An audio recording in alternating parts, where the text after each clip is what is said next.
안녕하세요. 딸이 둘 있는 50대 후반의 아저씨입니다. 저는 일찍 결혼을 했고 두 딸을 낳아서 오붓하게 살고 있었습니다. 그러다가 아내가 10여 년 전에 사고로 갑자기 죽어서 사별을 했습니다. 그때는 정말 너무나도 힘들었는데 눈에 넣어도 아프지 않은 두 딸을 잘 키워서 좋은데 시집 보내는 게 아내와 두 딸들에게 할 수 있는 제 책임이라고 생각했습니다. 그래서 일만 하면서 살아왔고 딸들도 잘 커서 첫째는 몇 년 전에 시집을 가서 가정을 꾸리고 잘 살고 있습니다. 저는 가방끈이 짧다 보니 젊었을 때부터 공사장을 전전하기는 했습니다.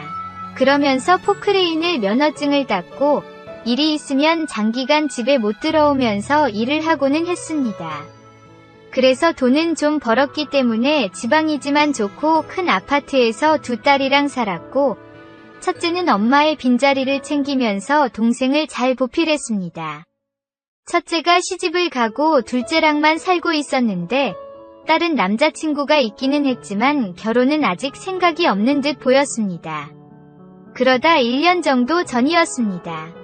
딸이 아는 언니가 있는데 당분간만 우리 집에서 같이 살 수 있냐고 물어봤습니다. 말이 언니지 딸보다 나이가 10살가량 많았는데 몇 개월 전에 이혼을 하고 딱히 갈 데가 없다고 했습니다. 결혼 생활은 길었지만 다행히 아이는 없었고 이혼 후에 친정에 갔는데 부모님과 매번 다툼이 심했다고 했습니다. 그래서 나오고는 싶은데 모아놓은 돈이 없다고 우리 집이 크고 첫째 방이 비워져 있는 걸 알고는 간곡하게 부탁을 했다고 했습니다. 처음에는 그래도 외간 여자를 들이는 게 좀 그래서 망설였습니다. 딸의 친한 언니라고는 하지만 그래도 집에 같이 있다 보면 제가 좀 불편할 것 같았습니다. 하지만 제가 하는 일이 출장이 많다 보니 집에 있는 날도 많지 않고 딸이 혼자 있으며 아무래도 위험하니 딸 아이의 간곡한 부탁을 거절할 수 없어 그러라고 했습니다. 딸의 친한 언니는 제가 있는 날 짐을 싸서 들어왔습니다. 짐이라고 해봤자 옷가지 등의 캐리어 2개였고 큰 딸이 쓰던 방에서 생활하라고 했습니다. 그녀를 보는데 조금 설레기는 했습니다. 딸이 언니라고 부르지만 딸과는 나이 차이가 많이 나고 저랑은 20살이 채 차이 나지 않았습니다. 저에게 아버님 하면서 불렀지만 솔직히 밖에서 만난 사이라면 오빠라고 부르라고 하고 싶을 정도였습니다. 첫날 들어오면서 어색하기는 했지만 배려해주셔서 감사하다며 인사를 하는데 그 모습이 참 예쁘고 귀여웠습니다. 우리 딸도 지 엄마를 닮아서 예쁜 편이기는 한데 그녀도 참 예뻤습니다. 키도 크고 늘씬한 게 참 괜찮아 보였습니다. 그때는 여름이었는데 짧은 반팔에 반바지를 입고 왔는데 눈이 호강하는 걸 느꼈습니다. 물론 딸의 친한 언니이니 딱 예쁘다 정도까지였지 이성으로 보지 않으려고 애썼습니다. 그녀는 짐을 풀고 감사하다며 음식을 시키고 술을 함께 가볍게 마셨습니다. 딸과도 가끔씩 둘이 술을 마시고는 했는데 한 사람이 느니 그것도 괜찮더군요. 가볍게 맥주 몇 병 마시고 둘이 놀라며 자리를 피해 안방으로 왔습니다. 안방에 있는 화장실에서 샤워를 하는데 술도 조금 취해서 그런지 그녀의 첫 모습이 생각이 나면서 설레었습니다. 딸도 집에서는 짧은 옷들을 입고 있는데 그녀가 입었던 짧은 옷이 생각나니 이 나이에 일어나는 게 느껴졌습니다. 저는 샤워를 하면서 그녀를 떠올리며 간만에 스스로 위로를 했습니다. 너무나도 만족할 만한 위로였습니다. 그때는 제가 일이 없어서 며칠 같이 생활을 했습니다. 딸도 그녀도 직장인이었기 때문에 아침에 나갔다가 저녁이 되어야 돌아왔지만 저녁에 같이 밥도 먹고 텔레비전도 보면서 몇 마디 나누기도 했습니다. 그녀는 성격이 싹싹한 편이라 그런지 저에게 말을 걸기도 하고 음료 등도 챙겨주면서 싹싹하게 잘했습니다. 며칠 뒤 지방으로 2주간 출장을 갔고 항상 출장을 가면 혼자 생활할 둘째가 걱정됐는데 전화를 하면 그녀와 잘 지내면서 잘 챙겨주는 것 같아서 안심이 되었습니다. 그 이후로 몇 개월이 지났습니다. 중간에도 일이 끝나면 집에 가서 며칠 쉬다가 다시 타지로 출장을 나가기도 했습니다. 어떨 때는 같이 만나기도 했지만 어떨 때는 그녀가 늦게 들어오거나 제가 친구들이랑 만나서 술 한잔하고 들어올 때는 얼굴도 못 본 적도 있기는 했습니다. 원래는 반년 정도만 같이 있기로 했었습니다. 하지만 딸이 언니랑 사니깐 밤에도 안심이 된다며 좋아했고 언니가 반값을 내지는 않지만 가끔씩 맛있는 것도 사주고 선물도 사준다며 좀 더 있게 해달라고 했습니다. 저도 가끔 가면 그녀가 싹싹하게 대해주는 것도 좋았고 딸아이 안전을 생각해서도 그러라고 했습니다.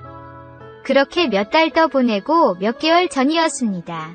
생각보다 공사가 빨리 끝났고 딸에게 일정보다 며칠 일찍 가겠다고 연락을 했습니다.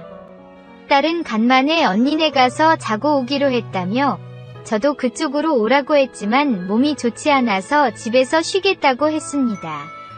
다행히 그녀는 친구네서 자고 오겠다고 했다며 일하느라 고생 많았다며 저녁 잘 챙겨 먹고 혼자 푹 쉬라고 했습니다. 집에 오는 길에 오랜만에 친구를 만나서 저녁을 먹으면서 술을 한잔하고 집으로 돌아왔습니다. 간만에 혼자 집에서 푹 쉴 수 있겠다 생각하고 현관문을 열었습니다. 현관문을 열 때부터 느낌이 이상했습니다. 못 보던 남자의 신발이 있었기 때문입니다. 느낌이 이상해서 조용히 집에 들어갔는데 거실에는 술을 먹은 흔적이 있었습니다. 느낌이 싸해서 큰딸이 썼던 그녀의 방에 노크를 했습니다. 인기척이 없어서 살짝 문을 열었습니다. 그러자 큰딸이 썼던 그리고 그녀가 쓰고 있던 침대에 그녀와 웬 남자가 실오라기 하나 걸치지 않고 안고 누워 있었습니다. 그 모습을 보니 정말 우라통이 터졌습니다. 우리 집에 외간 남자를 끌어들인 것도 화가 났지만 큰딸이 쓰던 침대에서 딴 남자랑 그 짓거리를 했다는 것에 너무나도 분노했습니다. 저는 화를 참지 못하고 남의 집에서 뭐하는 짓거리라며 소리를 쳤고 그 소리에 그녀도 그 남자도 화들짝 놀랐습니다. 저는 그 둘에게 당장 집에서 나가라며 소리를 지르고 안방으로 들어와 문을 쾅 닫아버렸습니다.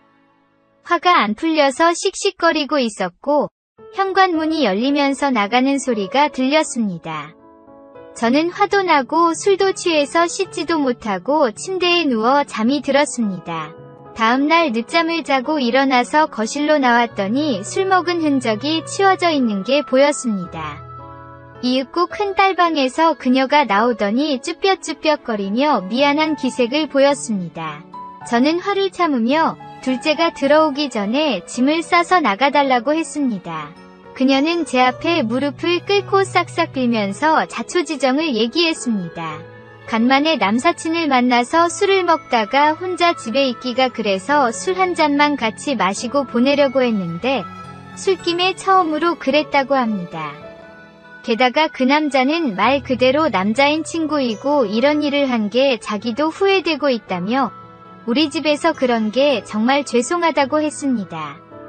그러면서 어제 정말 죄송하기도 하고 부끄럽기도 해서 나갔었는데 정말로 갈 데가 없어서 밖에서 밤을 새다가 집에 다시 들어왔다고 합니다.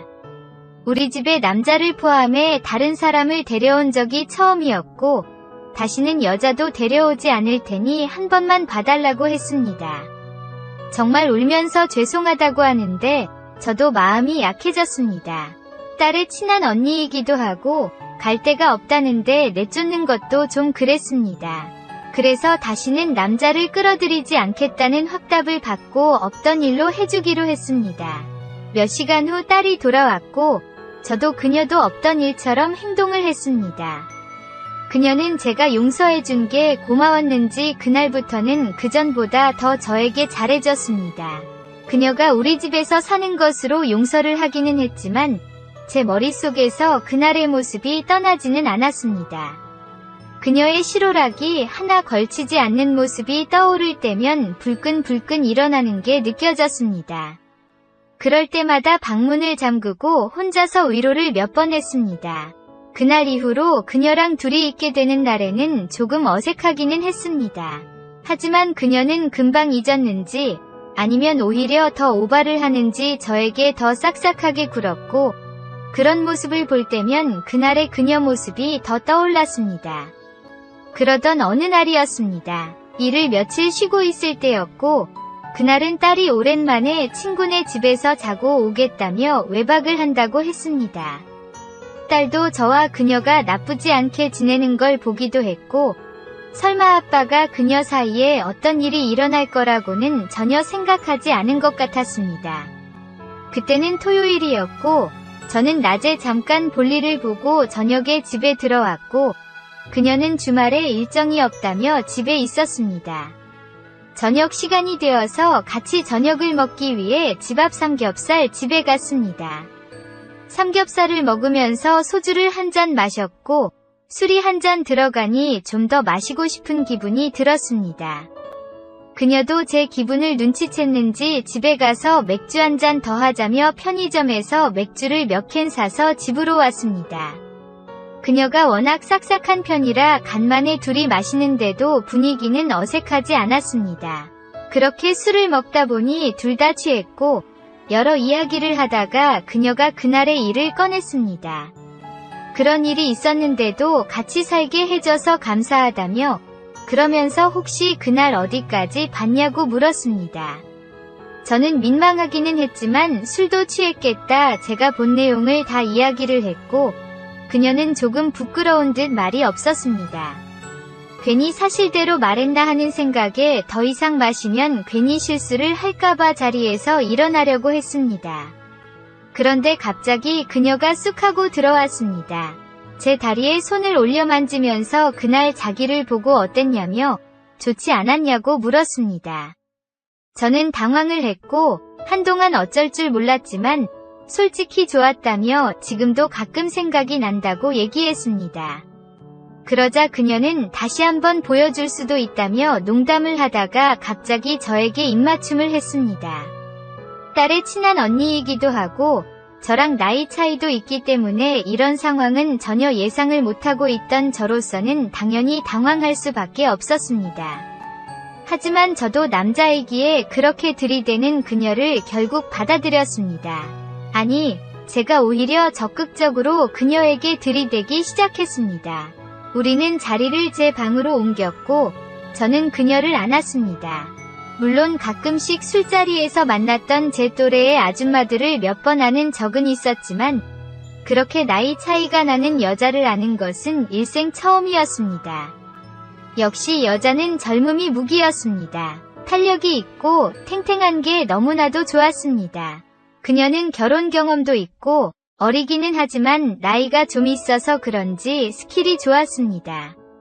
어린 그녀의 피지컬과 경험의 스킬이 더해지니 그녀는 저를 정말 황홀하게 안아줬습니다. 그렇게 그녀를 처음 안게 되었습니다. 처음 안고 나서 다시 안고 싶었지만 제가 나이가 있어서 그런지 연달아 2번 안는 건 쉽지 않았습니다. 그냥 제 방에서 그녀를 안고 잠이 들었습니다. 다음날 일어나 보니 그녀는 제 옆에서 자고 있었고 어젯밤 일이 꿈이 아니라는 것이 너무나도 감동이었습니다. 제 옆에서 자고 있는 그녀의 얼굴은 평소보다도 예뻐 보였습니다. 한동안 그녀를 지켜보고 있었고 그녀는 잠에서 깼는지 저를 보더니 방긋 웃었습니다. 그녀가 술김에 실수를 했다고 하면 어떻게 해야 하나 했는데 그녀는 어젯밤 일이 실수가 아니었다는 것처럼 웃어주었습니다. 그 모습이 너무 예쁘고 사랑스러웠고 하루 자고 나니 다시 일어나는 것을 느낄 수 있었습니다. 저는 그녀를 한번 강하고 화끈하게 안아주었습니다. 우리는 서로의 마음을 확인하고 샤워를 하고 집 앞에 나가서 점심을 먹었습니다. 그러면서 서로의 마음에 대해서 이야기를 나누었습니다. 그녀는 그날 자신이 정말 잘못했는데도 불구하고 너그럽게 이해해준 제가 너무나도 고마웠다고 합니다. 처음에는 죄송한 마음에 그리고 고마운 마음에 저에게 잘해주기 시작했는데 그게 조금씩 이성적인 감정으로 느껴졌다고 합니다. 전 남편이 자기보다 연하였고 그동안 연애도 거의 동갑이나 연하를 만났어서 그동안은 몰랐다고 합니다. 하지만 나이가 많은 사람의 이해심과 배려에 대해서 생각을 하게 되었다고 합니다. 머리로는 이렇게 나이 차이가 많이 나는 저에게 이성적인 감정을 느낄까 생각하며 생각을 떨쳐버리려고 했지만 그게 잘 안 돼서 자기도 괴로웠다고 합니다. 하지만 어제 삼겹살집에서도 그렇고 집에서 맥주를 먹으면서 저랑 얘기를 많이 나누다 보니 대화 내용에서도 자기에 대한 배려와 호감을 좀 느꼈다고 합니다.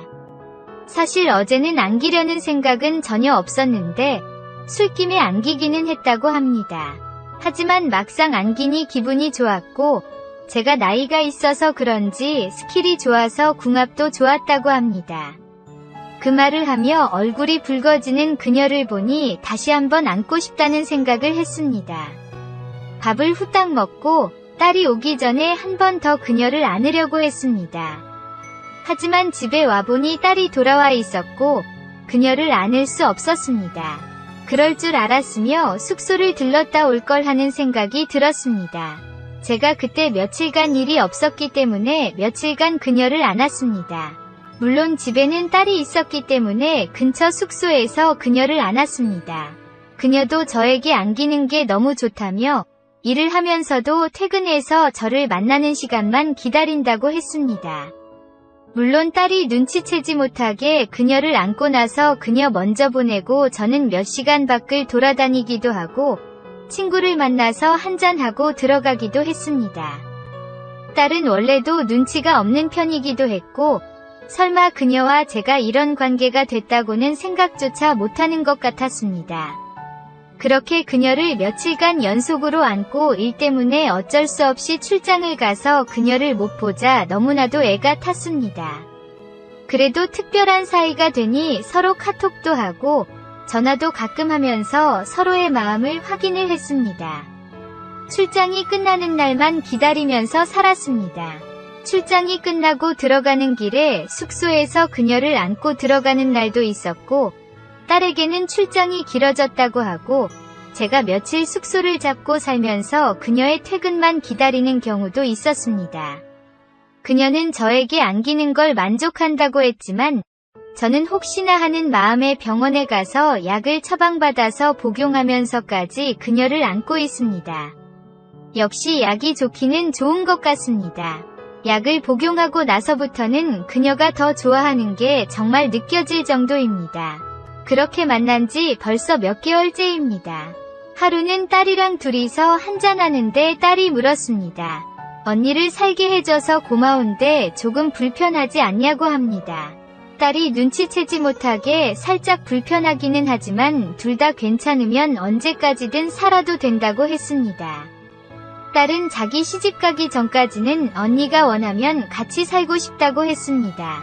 큰딸이랑 오래 살다가 시집가서 너무나도 외로웠는데 그녀가 있어서 든든하다며 자기 시집갈 때까지는 살고 싶다고 했습니다. 저는 그 얘기를 들으면서 그 말이 제가 하고 싶다는 생각을 했습니다. 아니 딸이 시집을 가게 돼도 언니는 살아도 된다는 말이 목구멍까지 나왔지만 하지는 않았습니다. 솔직히 저는 그녀가 좋고 그녀를 안는 게 좋습니다. 그녀도 지금 만족하고는 있지만 사실 불안하기도 합니다. 나이 차이가 많이 나고 솔직히 결혼을 할 수는 없는 관계이니 어느 날 그녀가 떠나갈지도 모르기 때문입니다. 평생 그녀를 안고 싶지만 언젠가는 못 안게 될 수도 있을 것 같아서 많이 불안할 때도 있습니다. 그래서 지금 안을 수 있을 때 한 번이라도 더 안으려고 노력하고 있습니다. 그녀가 항상 저에게 안기는 걸 만족하게끔 약도 복용하고 있습니다. 부디 그녀의 마음이 변하지 않고 이렇게 오래오래 만났으면 좋겠습니다.